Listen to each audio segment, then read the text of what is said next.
Hey everyone, so guys आज के इस वीडियो में आप लोगों को बताने वाला हूँ ओप्पो A53 में हम कैसे मैसेज टोन सेट कर सकते हैं। गाइस आप लोगों को नहीं पता है तो इस वीडियो को आप पूरा देखना।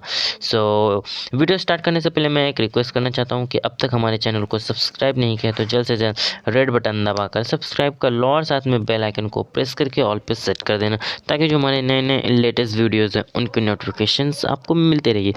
तो करना है गाइस, आपको पहले अपना सेटिंग ओपन कर लेना। सेटिंग ओपन करने के बाद यहाँ पर एक ऑप्शन दिख रहा होगा साउंड एंड वाइब्रेशन का ऑप्शन, तो इस पर क्लिक करना है।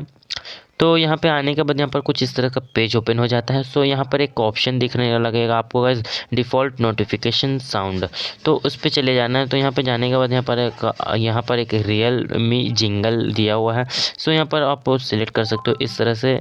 कुछ नहीं रखना चाहते हो तो यहाँ पर इस तरह सकते हो। सिंपल भी है गाइस, मैं ये वाला रखना चाहता हूँ। तो ये ओप्पो में भी इस तरह से सेटिंग है और रियल में भी सेम है, एकदम बराबर है। तो इस तरह से गाइस आप अपना नोटिफिकेशन या फिर मैसेज टोन सेट कर सकते हो। आई होप गाइस वीडियो पसंद आई होगी और हेल्पफुल हुई आप लोगों के लिए ये वीडियो। तो एक लाइक करना और अपने दोस्तों के ज़रूर शेयर करो, ताकि वो लोगों को नहीं आता है तो वो भी कर ले। तो मिलते हैं गाइस नेक्स्ट वीडियो और नेक्स्ट टॉपिक के साथ, तब तक के लिए टेक केयर।